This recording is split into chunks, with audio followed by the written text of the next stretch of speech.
Hello everybody. Welcome to Today at Sci-Port. Our home activity for today is making ice cream or ice cream in a bag.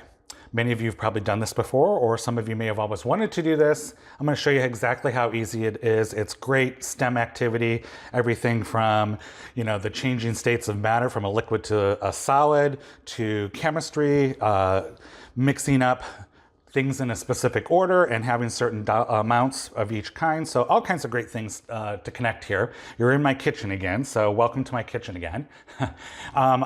So some things you're gonna need for today's activity. You're gonna need either 1 or 2 1-gallon Ziploc bags. This is crushed ice. Essentially, I think it's 8 cups of crushed ice. So if you want to crush your ice, you can use 2 bags. If not, you can just use the regular cube right out of the freezer. So this will help me crush it. I've also got 2 Ziploc bags that are quart size. I like the kind that kind of expand a little bit as my ice cream makes bigger, but any quart size will work just fine. We've got exactly half a cup of coarse salt. In this case, Morton actually calls it ice cream salt. It's rock salt, all right? You can use regular salt as well, table salt. You would increase it to about 3/4 of a cup. The coarse salt tends to work really well, which is probably why they're marketing it as ice cream salt, but it's literally ice cream salt.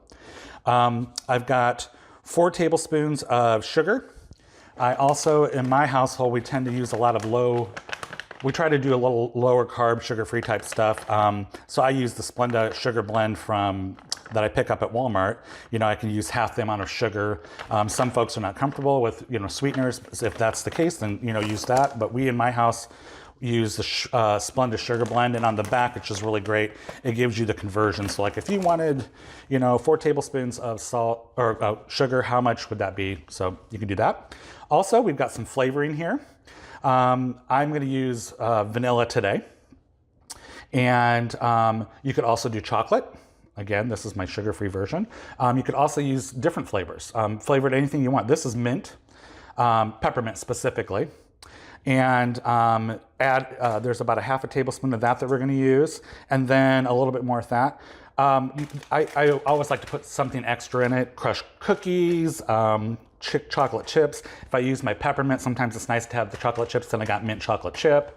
And then we have 2 cups of milk, or a milk product. In this case, you could do 2 cups of milk or 2 cups of heavy cream if you really want it thick. I usually do half of each. That makes it kind of creamy. So I've got 1 cup of milk and 1 cup of heavy cream in here. So these are the materials you're going to need for today's activity. So to crush up your ice, which is optional of course, but I just use a towel. I've already got my 8 cups of ice in a bag, and what I'm going to do is just gently crush it. I don't want to beat it, but if you got a rubber mallet, that would be great, but I'm going to use the side. I'm just going to tend to hit the ice. I'm also got to remember to get the air out, which is something that way that you're impacting the ice and not so much. Here we go. All right. Okay, so I've crushed it up, and you'll notice that if you double bag it, you won't get a lot of these little ding marks here, but you could possibly actually also put a hole in the bag.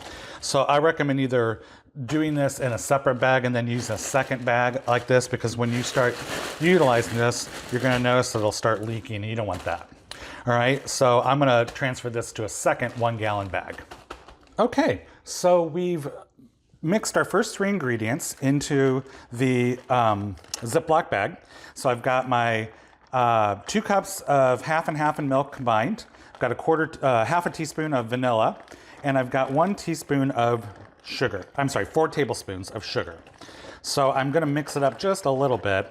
The other thing is try to get a little as less amount of air as possible. A little bit's fine because it gives, but I'm just going to mix. Okay, so the next thing I'm going to add is, and this is optional, you can add crushed cookies, whatever you want, but I'm going to do a 1/4 cup of my mini semi-sweet chocolate chip cookies. All right, so there you go. You got the first 3 ingredients. Now I'm gonna get as much of the air out as possible. You gotta be very careful when you do this. Okay, so now what we're gonna do is add, I forgot to mention this, we're double bagging it, all right? There, you'll see sometimes this, when you get a little needy and kind of shaking it, as these bags can be, especially if you don't have like a nicer, this is like almost like a Ziploc bag that's designed for the freezer, which is a little thicker, I find helpful for this particular activity. I got all the air out, but I double bagged it, all right? So what I'm gonna do is I've crushed my ice here, as we talked about in the last segment. So I'm gonna add in my ice cream. I'm gonna kind of put it down inside the bag like that. I'm gonna add my 1/2 cup of salt, and I'm gonna start to seal it. And again, you wanna try and get as much of the air out as possible. It helps keep the contact of the ice with the product inside your cream and milk and stuff, all right? So the next thing you're gonna do is you're gonna shake gently and knead. So I'm gonna kind of do one of these things. So I'm gonna knead and shake, and this is where you might wanna take turns because this gets kind of cold. You know, it gets kind of cold.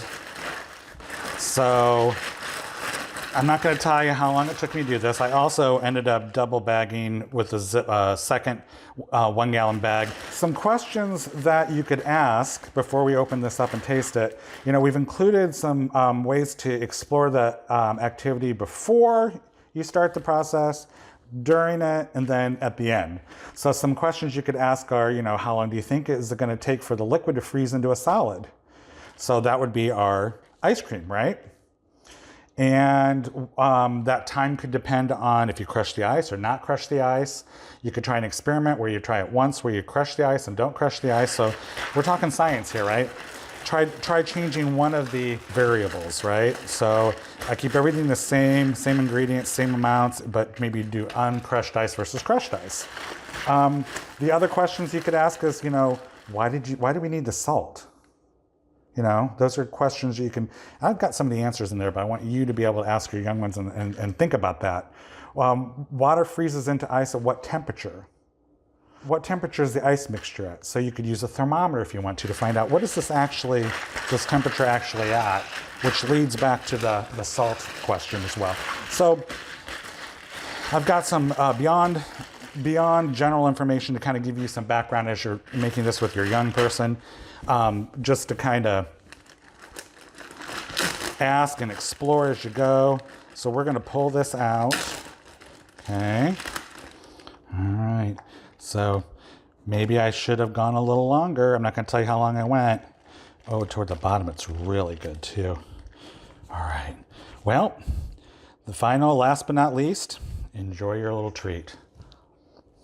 And we will see you next time on Today at Sci-Port with another kitchen chemistry or another hands-on activity at the very least. Thanks, and we'll see you next time.